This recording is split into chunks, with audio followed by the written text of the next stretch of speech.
Hello, everyone, and welcome to another edition of El Supercast. With me today is Brendo Man. How are you doing today, sir? I'm doing good, man. It's been like 3 years, 4 years? Something like that. I think the last time I talked to you was around when I was doing that Manos video game. Oh, yeah, yeah. I actually played that the other day. I was showing it to somebody because they didn't believe me that it was a thing. Oh, yeah? They Yeah. didn't believe that there was a And I Manos was like, video oh, game? yeah, this dude made it, and I have a voice in it. And he was like, get the fuck out of here. Oh, man. That's great. And I showed it to him, and it's awesome. A few, I would say, months back, you were at San Diego Comic-Con. How was your It was just a few weeks. It feels San like... Diego? Oh, just a few weeks, man. Yeah. It feels like a month to me. I know. Well, you know how there's like just during Comic-Con, it's such like an information overload. Just stuff is coming like every second. Even if you're not there, it's like this incredibly overwhelming experience. So then when it's over, that like immediate just like void of stuff, it really hits you. Like, so maybe it feels like it's been, because it is such like an overload of it. Like when you're there, it's just nonstop. It's just, it doesn't stop. Oh, yeah. And you got to be on your toes. And stuff's always going on. People are always doing stuff. And now, like, it's taken over the whole area. There's just so much stuff going on that I missed out on a ton of stuff just because there's too much, you know? So tell me about your adventure. Where did you first go when you got to the convention center?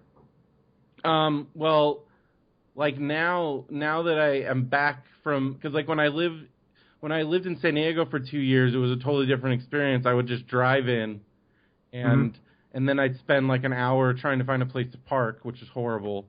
Oh yeah, I know what that's. So now I'm back to like taking the train. We got a room with a bunch of my friends, all our podcasting buddies, and so it's awesome. And then I just stay down there. So it was like way chill. Like we went to get our badges, then we went and ate, and then we went, and I go to the show floor, and I usually immediately hit up the Mondo booth now, just to see what's going on there, because I'm like obsessed with everything Mondo. Like they're making all kinds of stuff now. Oh yeah, I enjoy their space one. Yeah. I forget the name of it. But you got the guy and the koala. Yes. Wait, I don't know what you're talking about. It's one of their.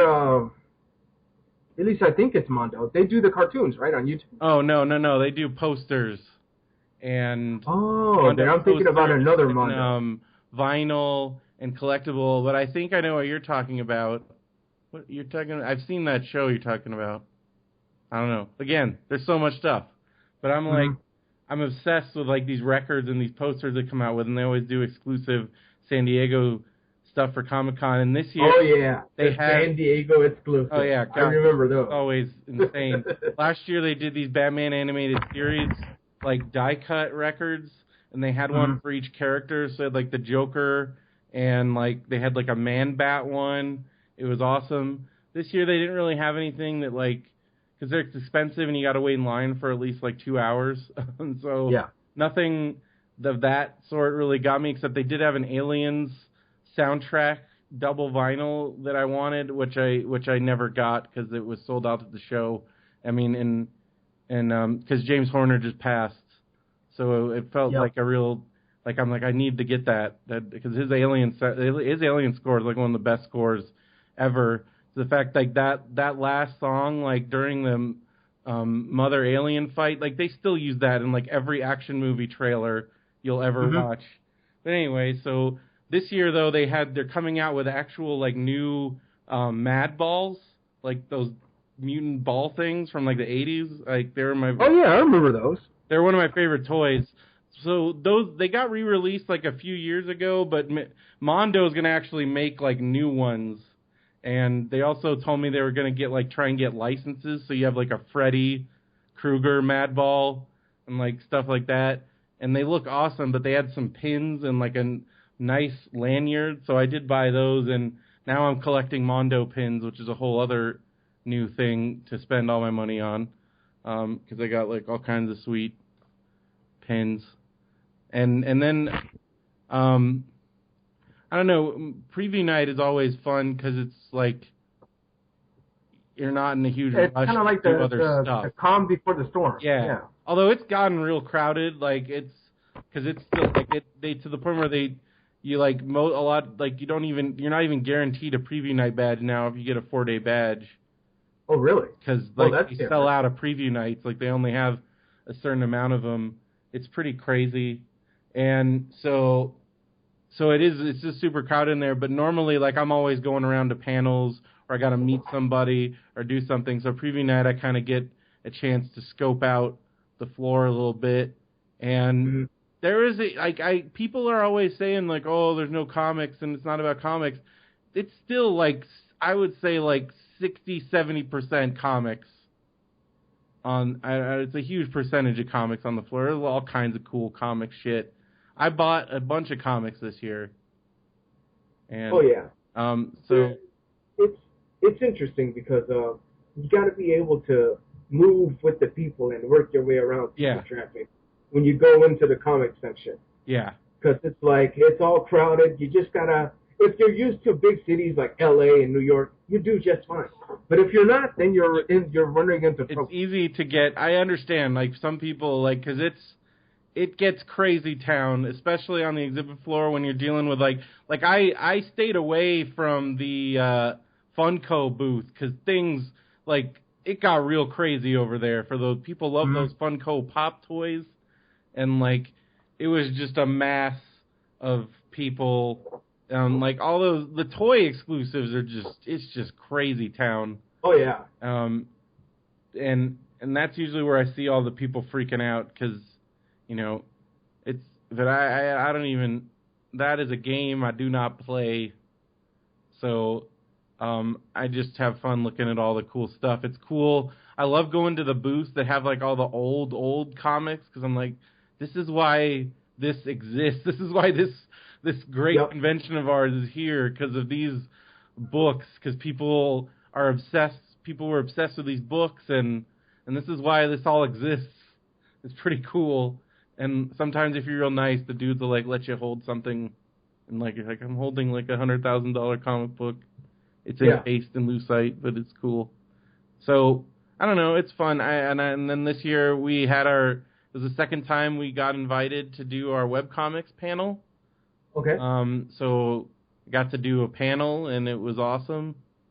Talked about I have my friend and I, Phil. We have a site called webcomicsadvocates.com. It's just a Facebook page, but we like try and encourage people to check out webcomics, and we talk about webcomics, and we do a panel at Long Beach Comic Con. We've done it at WonderCon, done a few other conventions about how to make webcomics, and we let people promote their webcomics, and yeah, it's pretty cool.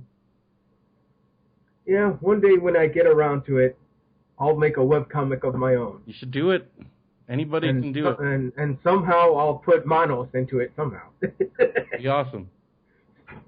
But yeah, so I got to do that. I had like this super emotional moment at Kevin Smith's panel. This was the 11th consecutive Kevin Smith Hall H panel I'd been to. Wait a minute. So you didn't go to the Star Wars thing? Well, no, because I didn't get in. I wasn't in. The people that were at went to the Star Wars panel had been camping out since the night before, and I did not do that. And although I did try to finagle my way in for the Star Wars panel, because some of the people that worked for Kevin were able to do that, I was not successful in my attempts. But we ended up coming in after, and so that was kind of a fiasco because Kevin almost didn't do his panel because he was worried that nobody was going to be there. So there was this moment where because I was sitting up front with some of the other View Askew people, and it was touch and go for a minute, and then there was and I'm I saw people outside, and sure enough there was 4,000 at least, maybe more. It was more than half full, so there was plenty of people in there, and and I think because of that it kind of stoked this fire in him where he's like, this was my worst fear and I'm here and I conquered it. And I was like, yeah, Kevin, tell him. And, and like just fired up about all my own stuff. And then he brought his daughter up there and just seeing her, having witnessed her have a breakdown, doing a little performance for like 10 people one time when she was like 9 or 10. And now seeing her up in front of like however many thousand people in Hall H, and she crushed it. And then seeing Kevin up there being so proud. I don't know. I have a 6-year-old goddaughter, and my best friend Phil, he has 2 kids now. So I don't know. It just kind of resonated with us, and so we were both kind of teary-eyed. And then he told this really touching story about Jim Jacks, the producer of Mallrats, who passed away this year. And he's making Mallrats because Jim always wanted to make Mallrats too. I remember the one time I met him, that's what he was talking about. He's like, oh yeah, we're doing it. Kevin's gonna make it. It's gonna be amazing. And that was like in 2009. No, that was like 2008. And so he's been talking about it all this time. And now Kevin's like, well, now I gotta do it.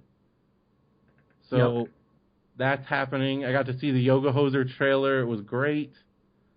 And just a lot of good times hanging out with my friends, playing a lot of new Nintendo stuff at the Nintendo Lounge. It's like my favorite place to go as far as all the off-site stuff. And what other cool stuff? Well, I met a bunch of wrestlers, went to the Mattel WWE panel. William Regal was the panel moderator. He's one of my favorite wrestlers of all time. Yeah, because William Regal. He's like the NXT commissioner. So and it was all these NXT guys. Seth Rollins, the WWE champion, was supposed to be there, but he couldn't. So I was kind of bummed about that. But then probably one of my favorite wrestlers right now, Finn Balor, took his place, formerly Prince Devitt. I started watching Japanese wrestling because of this guy. He's an Irish. He's Irish. He's this Irish dude, and he's a total badass. And he wears like crazy face paint, and so he was there, and Ric Flair's daughter Charlotte was there, and Kevin Owens, and then Sami Zayn, also known on the indie scene as El Generico. So those are like all my favorite wrestlers. And then I actually got to meet Kevin Owens and Finn Balor and get my picture with them at the Mattel booth after that. And then I ran into there's a comic called Headlocked. It's like a wrestling comic, and the guy he always has wrestlers at his booth. Jerry Lawler actually did the artwork, so he's there sometimes, but not this year. But the Young Bucks, who are like one of my favorite tag teams, they were there, and then Sami Zayn was just hanging out, so I got to meet all of them. So that was awesome. So I met all my favorite current wrestlers like in one day. It was awesome. That's pretty cool, man. Yeah, and they were all really cool. Comic-Con always has something for everybody. For everybody. It doesn't matter if you just want to go to Hall H and just sit there and see everything that's going on there, or if you just want to buy some comic books. Yeah. Or meet up with some wrestlers. There's always something going on. And it's not just Comic-Con. It's the streets of San Diego, too. There's always many events going on as well. Everybody, and it's all people. It's all our people. So you can just sit. I just have the best conversations with strangers. Like, you just start talking to people because you're like, this person's into all the same stuff I am, or they're into something cool. I don't know. Mm-hmm. It's great. It's a great place to talk to people. It's a great time. Oh, yeah. I always meet. It's always cool seeing people. I have like a whole bunch of people that I only see at cons, but they're like my con friends, and it's every year I kind of run into some of them. It's always nice running into people from like people that know me from like Smodcastle and stuff. I still get the random person. It's always like, nice. Oh man, and it's always nice. I don't know, because that was like the best year of my life, so it's always nice to reminisce about it. So, overall, how would you rate this year's Comic-Con? Oh man, 10 out of 10. I had a great experience, and I got to do a lot of cool stuff. So, I got to go to a live. Haven't been to a live Hollywood Babylon in like 4 years. So. Oh yeah, Hollywood Babylon. Got thanks to Kevin and my buddy Josh, who he does. Josh is Kevin's sound guy for Hollywood Babylon, so he's another dude that used to play poker. He's another fan like me, and now he's living the dream, working for Kevin. Telling you, it can happen to anybody. So. Oh yeah. So he's another so I got to go to that and got to bring my buddy Phil and again met a bunch of cool people there. Like I met this dude. He's like, oh yeah, I'm an animator for Disney, but I want to do my own stuff. And we're like, you should do a webcomic, dude. Mm-hmm. And he had grown up in San Diego like me, and we were the same age, so it turned out we'd gone to a bunch of the same punk rock shows in the early 90s. So we started telling old punk rock show stories. I don't know. Again, being at Comic-Con, you're always around your people. That's why I love it. Yeah. Oh, yeah. Awesome. But yeah, even then, there was still stuff I didn't get to do. I didn't even go to, like, Nerd HQ or Geek and Sundry Lounge or any of that stuff. For me, I had different experiences with Comic-Con. Yeah. I would go there as a vendor. Oh, yeah. And, it's a different experience. It's interacting with the people. And whenever I took breaks, I always went to, like, the Battlestar Galactica panel and talked to Richard Hatch for a bit. Yeah. I've seen him at many conventions, so... Oh, yeah, he's everywhere. Me and him kind of go back a little bit. So it's like, hey, man, how's it going? It's like, oh, yeah, hey, I haven't seen you in a while. So you're here, too. I'm like, yeah, I'm here, too. And, it's always fun meeting up with even though they're stars, they're regular people, too, like you and me. Yeah. And that's always a good thing about Comic-Con is that you get those opportunities. Oh, yeah, all the time. It's unlike anywhere else. It's just it's my favorite time of the year, and then afterwards I'm always in like huge withdrawal. Mm-hmm. But we got a couple smaller conventions throughout the year. I mean, we got one in Long Beach now. It's pretty cool. Long Beach Comic-Con. It's 2 days. How many people go to that one, do you think? It's gotten up to like probably like 40,000 maybe. Okay, that's not a bad. I mean, it's like we've been going since it started, and they actually have us do our webcomics panel there most of the time. And because again, we were like, oh, brand new convention. I'm sure, like we got our foot in the door early. Again, that's like the key. And then you build that relationship. So, but yeah, it's gotten pretty big. They've taken over the whole convention center at this point. Mm-hmm. And they've got a lot of big people there. So it's always, I mean, it's gotten a lot bigger, and it's also very comics and creator focused, and met a lot of cool people there. But so does your friend Matt still do bag and border? Oh man, I see Matt now like once a year at a friend's party that we always go to, and we talk about wrestling most of the time. But he does bagged and boarded on occasion. He has a couple other podcasts that he kind of does sporadically. He just finished a comic book. I think he just finished it finally that he was working on. It's called Geek. He actually self-published it. Nice. And then he goes to Japan and Europe a lot. I don't know. He has a house in Burbank. He's kind of just doing his thing. Well, that's pretty cool, man. But yeah, like I said, when I talk to him now, it's pretty much talking about wrestling. But yeah, and then my friend Derek and I, we still do our show Popsicles, which we started doing at Smodcastle. Now we just do on the internet.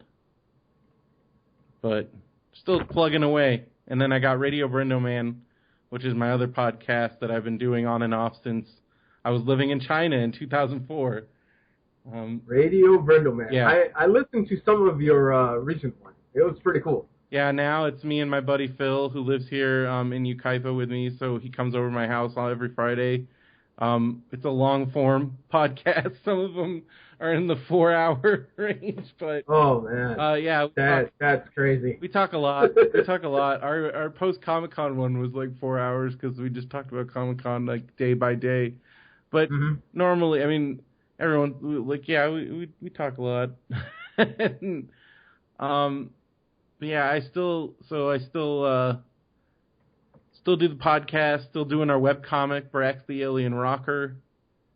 That's braxcomics.com. We actually just did a Radio Burner Man Kickstarter. We're going to be doing a 7-inch record with it's going to be like an 8-minute podcast on it. And oh, really? Yeah, because we wanted to do. My friend Phil and I, we've had a record label since we were in college, and we've always wanted to make vinyl, but it's very expensive. And so this was finally our opportunity. We did a Kickstarter. We raised about $1,600, and we're going to be doing 7-inch vinyl. We're also going to be doing a new Brax book, and our band is releasing an EP.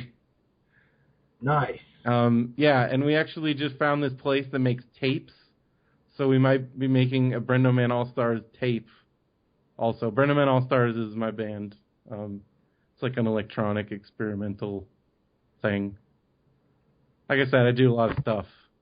Well, that's cool, man. That's a good way to keep yourself busy. Yeah, especially like when, I mean, I've had some boring day jobs and then also not being employed, so it keeps me going, man. I hear you, man. Yeah. It's I'm kind of the same way. I need to get into more stuff to keep me going. Yeah. When I'm on my slow days. Yeah, and then I watch way too much wrestling and other TV shows. But that's I don't know what else I would be doing. So that's what I do. So what was the response from your friends when you told them that, hey, I'm a voice in a video game?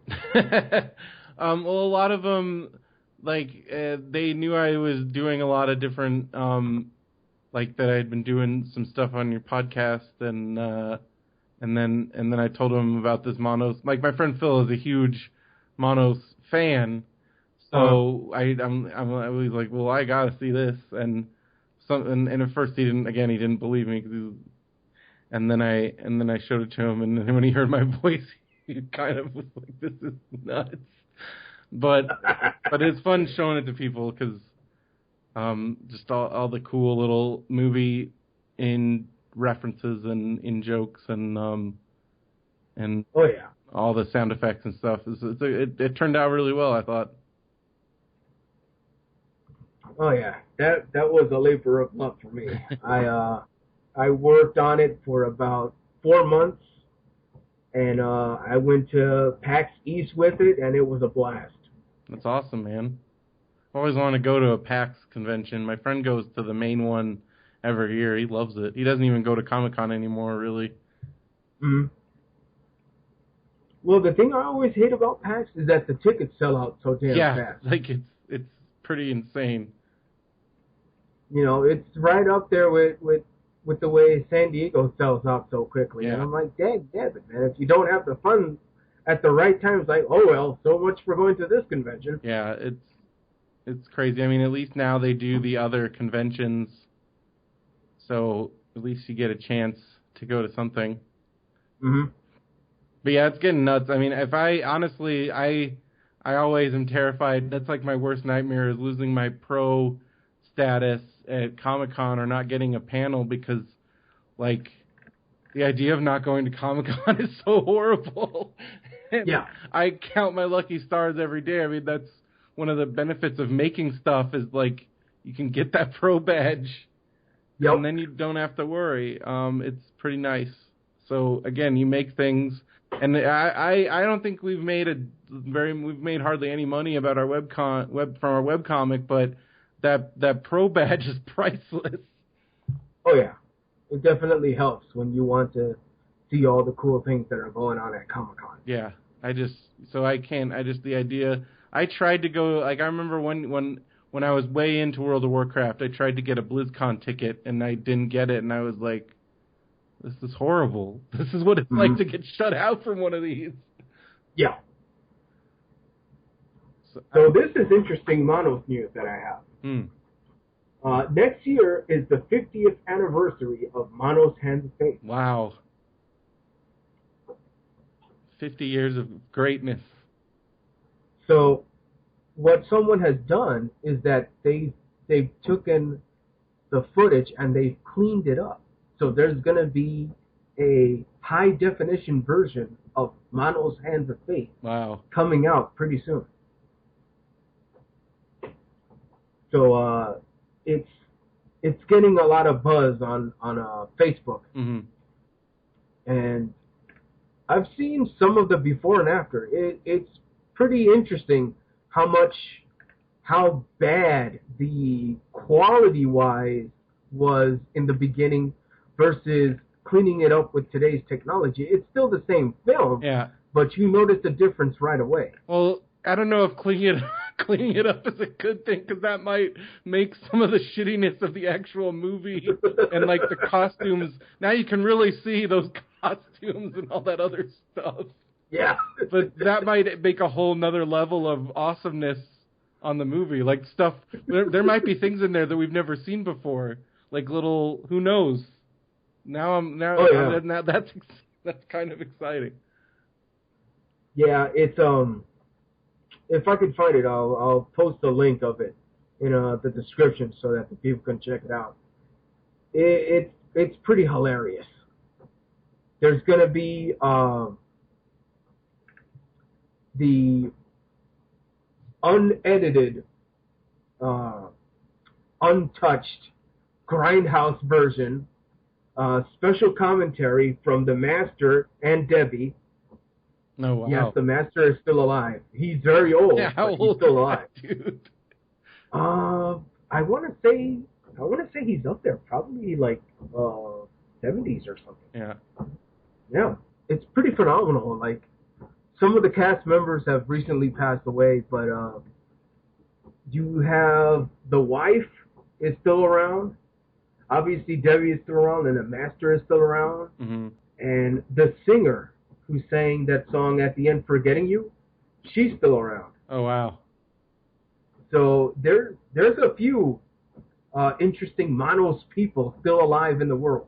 Yeah, it's incredible. They've all come together because Debbie's making this book all about her experiences with Manos, and it's going to be fantastic. That sounds pretty sweet. So if you like Manos, you're going to have to get that book. Definitely. And with that, I think it's a good time to put it into this podcast. Before we go, I always ask this. Do you have a website you would like to give props to before we get going? Yeah, go to radiobrendo.com. That's my podcast, and that's got all the links to all the other stuff I do. Benview Network is our podcast network. Got a ton of cool shows on there. All right, sounds good. And with that note, we're out of here. Take care, everyone. Goodbye.